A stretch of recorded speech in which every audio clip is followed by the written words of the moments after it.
শুভ সন্ধ্যা। আজকের লাইভ সেশনে আমরা আলোচনা করব ইকুইটি রিটার্ন, জিডিপি প্রবৃদ্ধি এবং কর্পোরেট আয় সম্বন্ধে।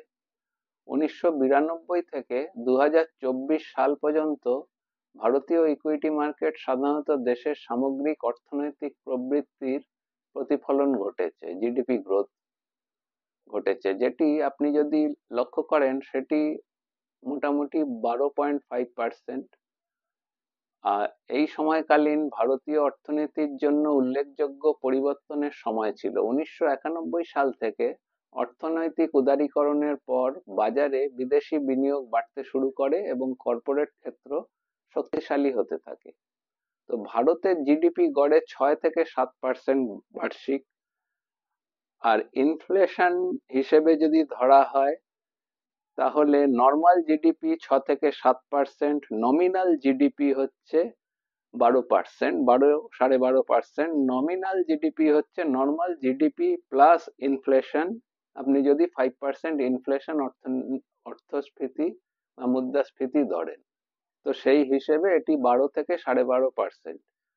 তো সেই হিসেবে আমাদের 12 থেকে 12.5% গ্রোথ হয়েছে গত 31 বছরে, 1992 থেকে 2024 সাল পর্যন্ত। তো এখানে ইকুইটির দীর্ঘমেয়াদী রিটার্নের সঙ্গে প্রায় স্বল্পমেয়াদী সময়ে ইকুইটি রিটার্ন জিডিপি প্রবৃদ্ধির চেয়ে বেশি অস্থির ছিল। দীর্ঘমেয়াদী ইকুইটি মার্কেট মোটামুটি জিডিপি প্রবৃদ্ধির দ্বারা অনুসরণ করে। বাজারে রিটার্নের বড় প্রভাব পড়ে অর্থনৈতিক সংস্কার এবং সরকারি নীতি এবং বৈদেশিক অর্থনীতি পরিস্থিতির কারণে। উদাহরণস্বরূপ 2008 সালে বৈশ্বিক মন্দা এবং কোভিড-19 মহামারী প্রভাবিত করেছিল বাজারের পারফরম্যান্সকে। তবুও ইকুইটি রিটার্ন দীর্ঘমেয়াদী স্থিতিশীল প্রবৃদ্ধি বজায় রেখেছে। কর্পোরেট আয় এবং ইকুইটি মার্কেটের মধ্যে কি প্রভাব এবং কি সংযোগ রয়েছে সেটি আমরা দেখব। কর্পোরেট আয়ের প্রবৃদ্ধি ইকুইটি মার্কেটের মূল চালিকা শক্তি। আপনি যদি ধরেন একটি দেশকে একটি ইন্ডাস্ট্রি মানে একটি কর্পোরেট হিসেবে, তাহলে সেখানে প্রত্যেকে আপনি একটি ছোট জায়গায় দেখতে পারেন, সেটি হচ্ছে প্রত্যেকটি একটাই কোনোভাবে সে অর্থনীতির সাথে যুক্ত। যেমন আপনি যেটা খরচা করছেন সেটি যত খরচা হবে সেই খরচার সাথে আপনার অর্থনীতির সাথে সেটি অ্যাড হয়ে সেখানে সেটি যুক্ত হবে। যেমন আপনি যেটা ক্রয় করছেন সেটি কেউ বিক্রি করছে, তার কাছে সেটি সেল, সে সেখান থেকে অর্থ আয় করছে, আবার সে সেখানে যে পণ্যটি বিক্রি করছে সে কোথাও থেকে সেই পণ্যটি ক্রয় করছে, তার কাছে সেটি সেল। এভাবে সাইকেল মানে একটি মেলবন্ধন বা চেনের মাধ্যমে এই পুরো সিস্টেমটি চালিত হয়। তো বিশেষত তথ্য প্রযুক্তি, ভোক্তা সামগ্রী এবং আর্থিক পরিষেবা যত উল্লেখযোগ্যভাবে বৃদ্ধি পেয়েছে, আয় বৃদ্ধির মাধ্যমে বিনিয়োগকারীরা উচ্চ রিটার্ন পেয়েছেন।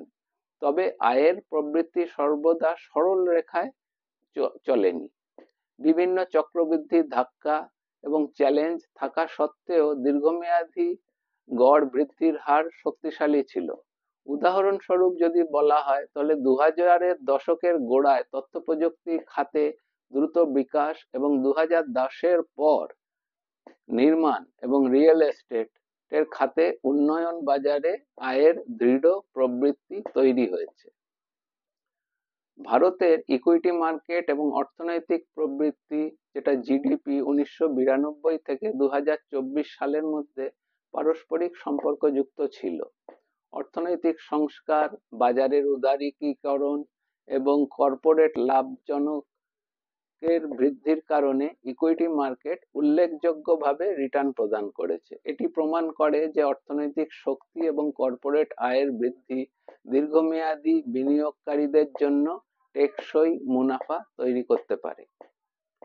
তো আজকের লাইভ সেশনে এই পর্যন্ত, বেশি গভীরে আজকে যাওয়া হলো না। পরবর্তীতে আরো বিস্তারিতভাবে এই নিয়ে আলোচনা করার চেষ্টা করব।